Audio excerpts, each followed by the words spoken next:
Hello, this is John from the Haunt Informer, And I'm Glenn from Fall Ritual. and this is episode 6 of Fall Informer, and today we are talking about midways. Basically about our favorite midways, the ones we like, um, and I guess a comparison of to a proper midway and ones that don't really have a midway, the ones where you kind of just get, you don't get to pick and choose which ones, what attractions you do. They kind of just set you at one and just go from there. So that's what we'll be discussing today. Yes, yes. And we can start out with midways, the haunts that have midways, and a great midway is at Field of Screams. They have plenty of games, they have multiple escape rooms, so there's lots to do when you're waiting. So, Yeah, I mean, I always say Field of Screams is kind of like you could do so much at Field of Screams without going through any attraction. So if you don't want to do any of the attractions, you want to do all the outside stuff, they got a ton of stuff to do from, games to escape rooms to, bands playing. At one point, I remember one year, I think they had like a half pipe, so like skateboarders were there. You can wow. skateboard at like this half pipe. It was pretty crazy. Yeah. You I know they know, used to do rap battles in the past years. They do rap battles. oh really? Hmm. The photo booth and everything, and um, there's so much to do, and tons of actors walking around, which is always a plus for a good midway. Tons of photo ops. It's just I think Field of Screams has got a lot to do without actually going inside a haunt. And like we said before, you can get to that midway area at Field of Screams without getting a ticket. So all that stuff would be it's free to get into, but then obviously you gotta pay for the escape rooms and games and all that. But it's a fairly cheap night if you want to just hang out with friends. Oh yeah, there are lots of food options during Field of Screams. There's a whole bunch of trailers for the off-season haunt for halfway to Halloween when we just went recently. There was just two. There was Annie Ann's and a more generic one. And actually, if you don't want to get any of the food at Field of Screams, you can actually go right across the street to Rutter's in case you like Rutter's. So Yeah, I think another great midway is that when it's fully operational and everything is Bloodshed Farms. They have an incredible midway section. Tons of actors walking around, tons of photo ops, and all the fog that they use inside their attractions start coming out into this midway area. nice. And with the music playing, with the fog, with the actors, it actually becomes like their fifth attraction. When, of course, when everything's opening and running, like it was in the past. They definitely have tons of games to do, food vendors, it's always great when, these haunts have like, music playing outside. Yes. That adds that element to you know, being outside before you even get into the haunt. If it's just this, great atmosphere they got going on with games and music and stuff like that. Yeah. I really like the soundtrack for Terror Farm when I was waiting in line for the haunt in Newport, Pennsylvania. Terror Farm, when you're waiting in line, it's not music, it's just creepy soundtracks. And I really like that because it was getting dark and I was waiting in line and there was some scare actors going along scaring you. There was a clown and there was a crazy guy with an axe. So you were just getting pumped up for the haunt and just hear this creepy music. And they had a photo op with some Ghost Ride productions like the pumpkin minions that you see, like the pumpkin henchmen at Field of Screams, a couple of those by the photo booth. They have those in front of Terra Farm's entrance. And then you go in, you hear the rules, and then you start out. So I love it when haunts have a good soundtrack. Oh, totally. Yeah. And I'm talking just like, it's great when you hear like actual music being played, like pumped through. But Hotel of Horror, they don't really have much of Midway because it's only, one building and there's not much to do out in the parking lot area, out in the open. Gotcha. But the soundtrack they use to get you, while you're waiting outside, I said it in my reviews, it's just kind of like you're going to a funeral. It's just this very like creepy, these sound effects. So that works really good for their, what they got going on there, because the outside music is representing what you're about ready to walk through. So that's really unique because it's not just,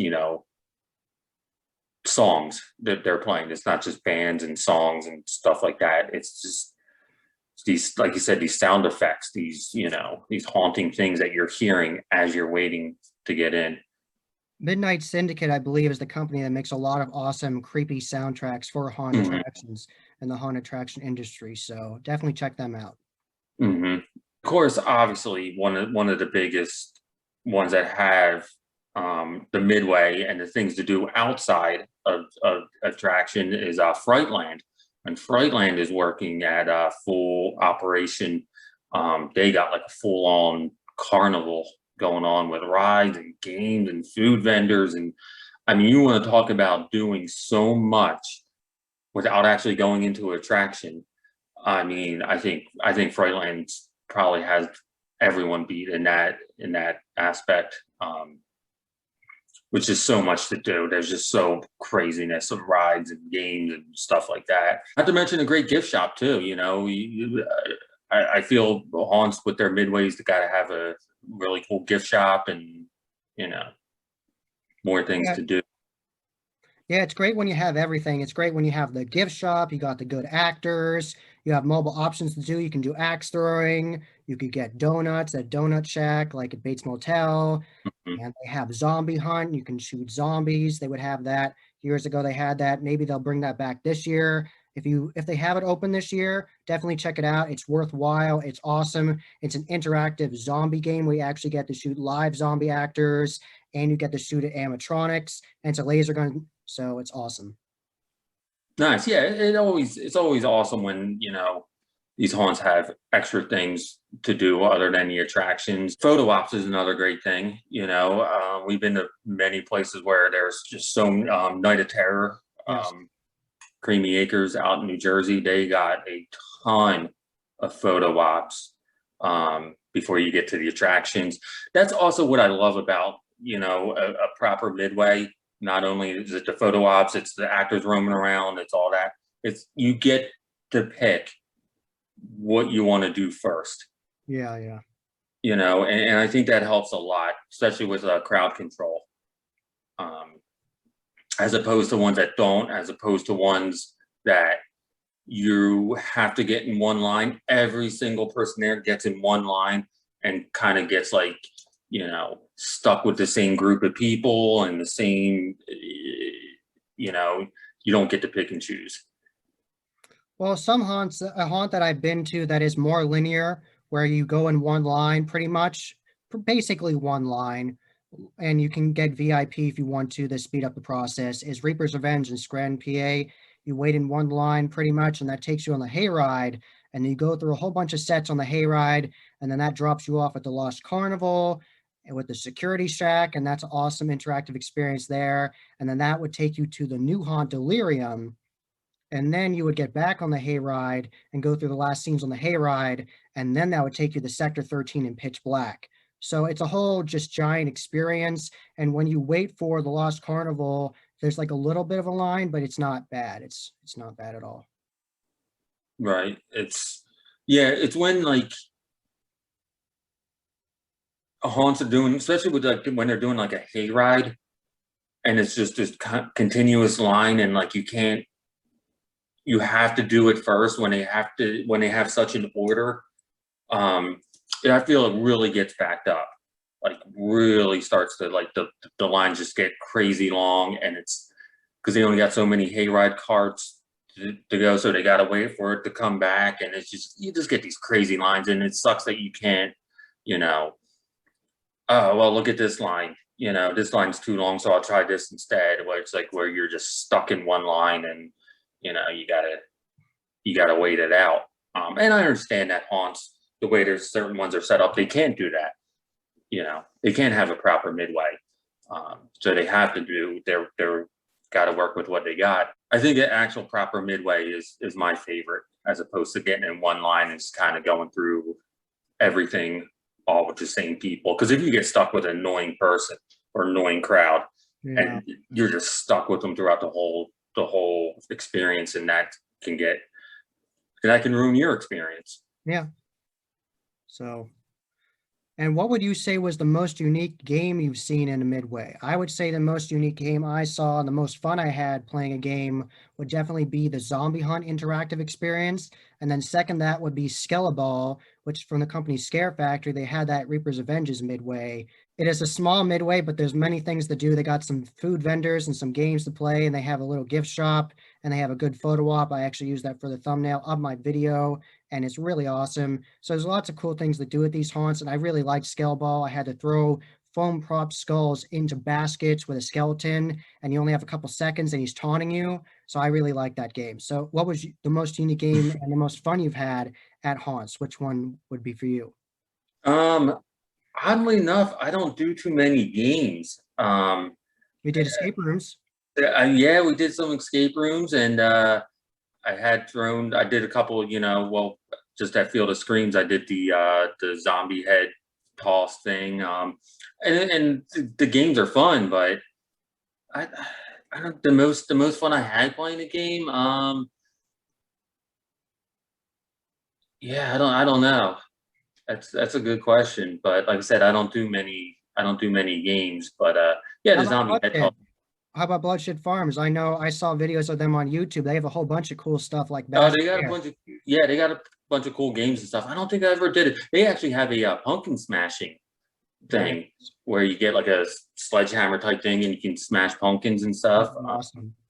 But honestly, I've never done anything. I'm actually kind of terrified to do axe throwing. I've never done any type of axe throwing.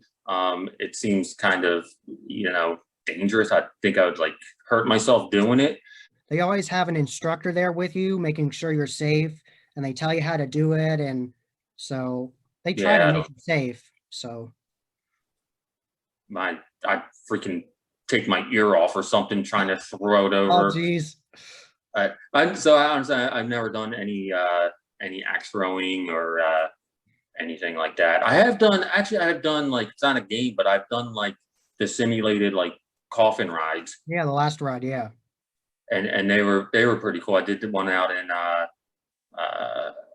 Hotel of Horror actually has one. They have a like a simulated, like you get in a coffin and it kind of like bounces you around like you're getting, but you actually did a live one. Yes. I did a So live that's coffin ride at pretty. Kim's. If you go to Kim's this fall season, definitely do it. And Kim will drive you herself. That was wild. It's only $10. Do it. It's insane. I honestly, I think a good midway needs to have stuff to do outside the attraction, some type of game or activity, or a cool gift shop, music playing, actors roaming around, photo ops, and of course, I think every haunt should have donuts. Yeah, donuts are awesome.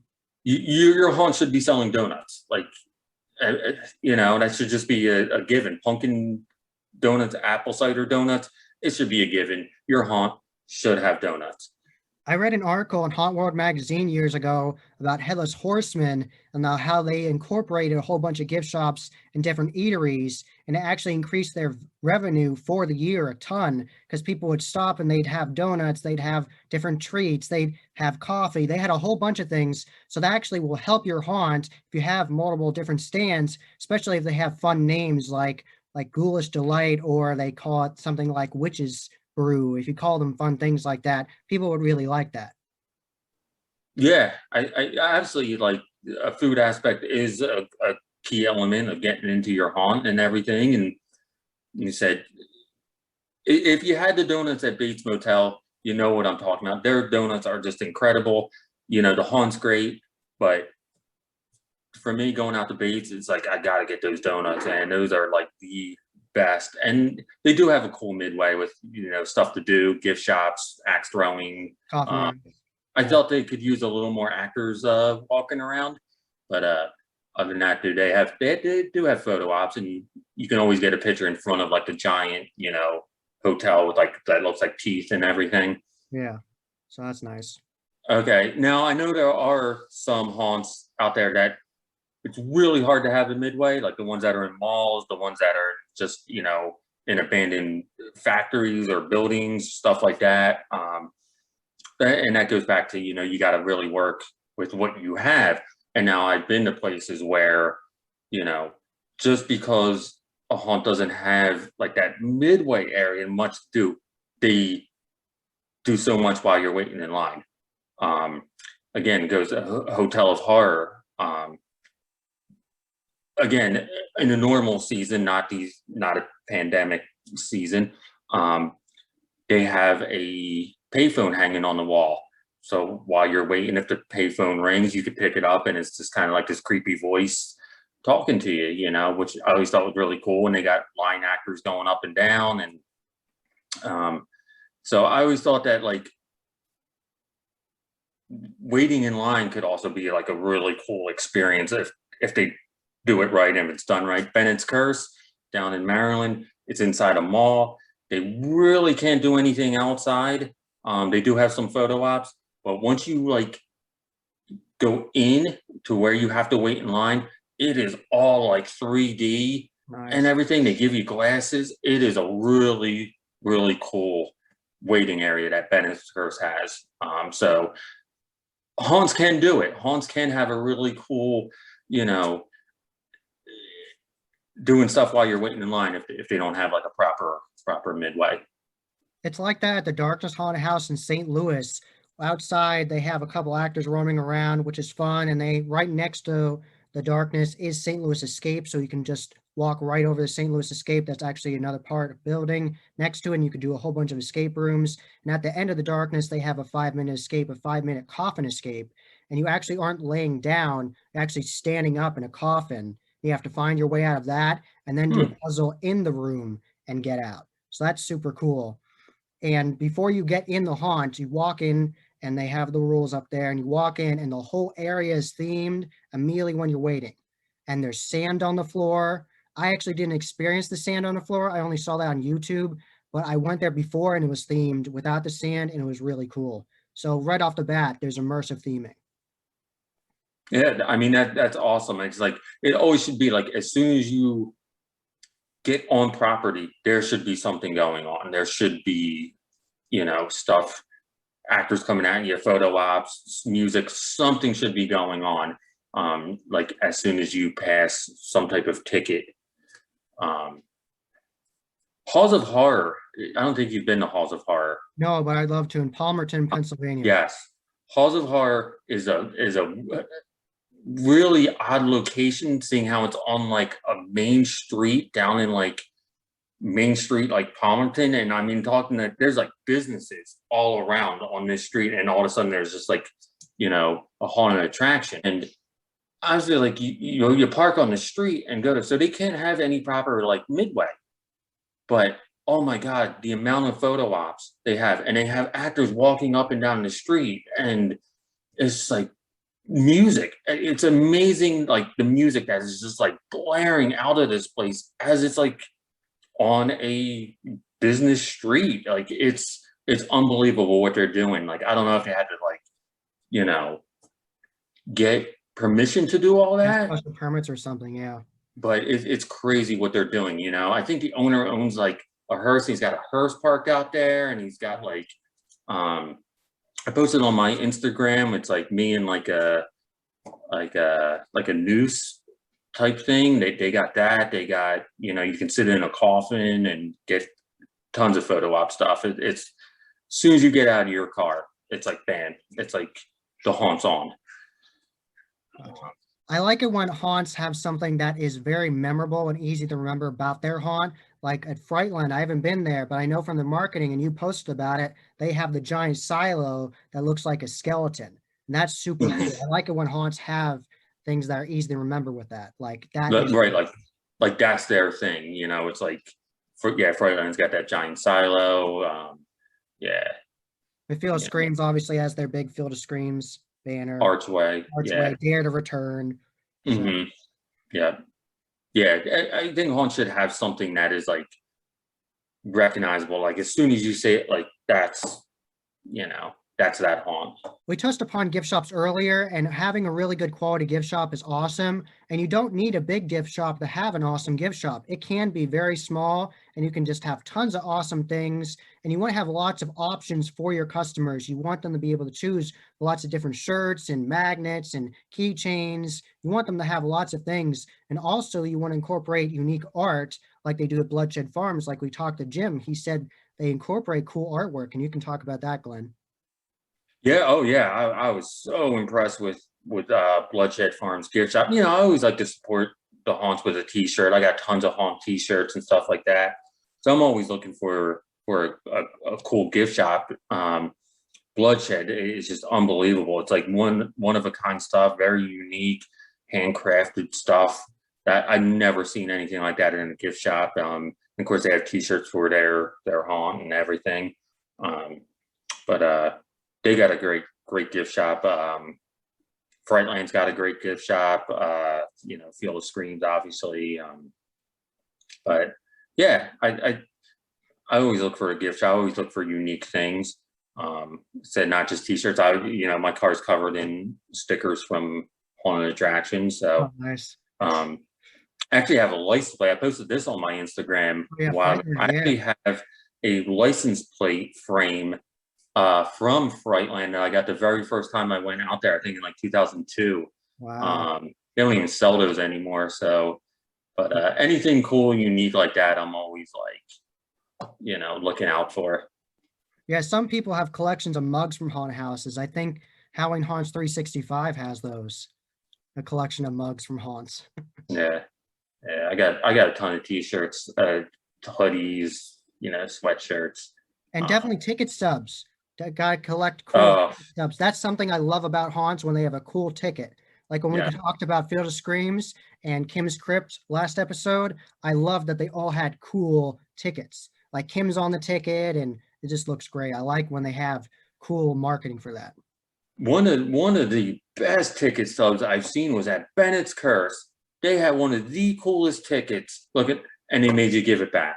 Oh man. You couldn't keep it. I'm like, man, like let me just keep it. Like I'm not gonna come back and try and come back in again. Like I just want to keep my ticket stuff.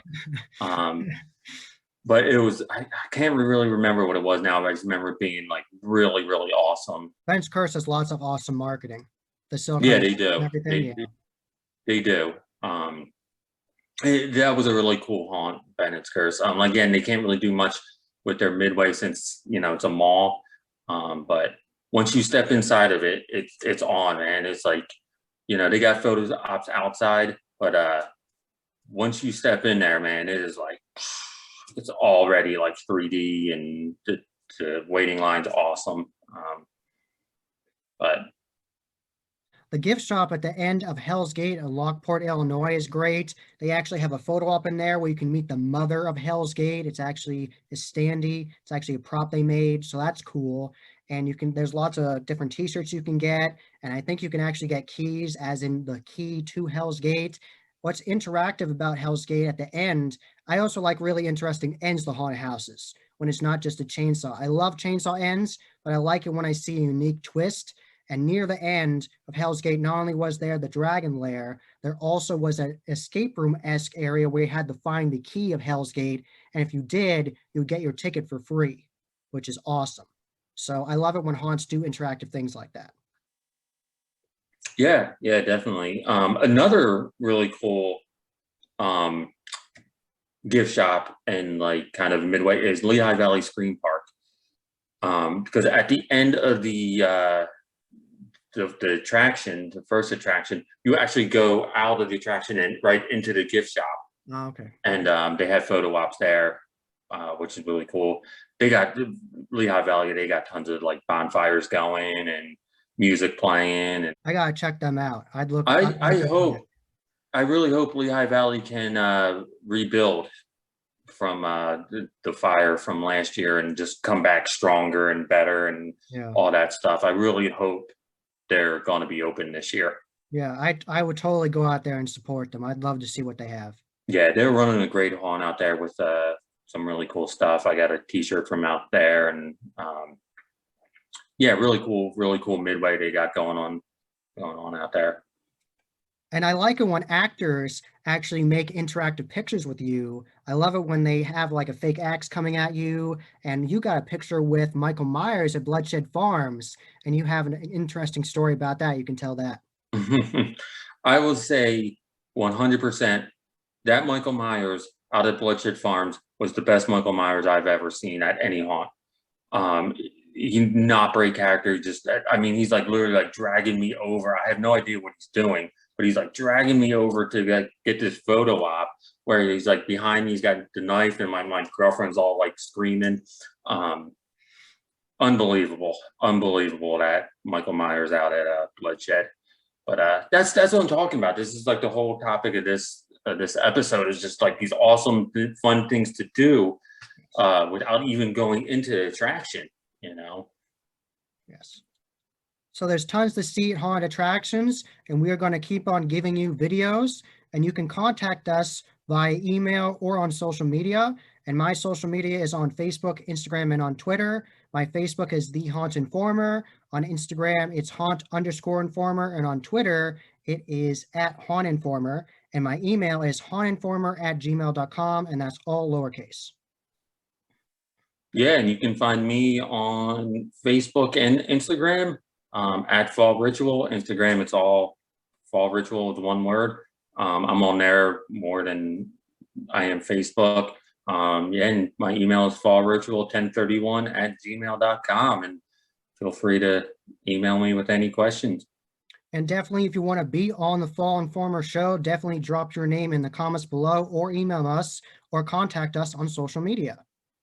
Yeah, definitely. Definitely. Or if you have any suggestions or you want to see Yes. on the show, Yes. you can do If you that have too. certain topics you want us to talk about, definitely drop in the comments below. And that was John from the Haunt Informer. And I'm Glenn from Fall Ritual.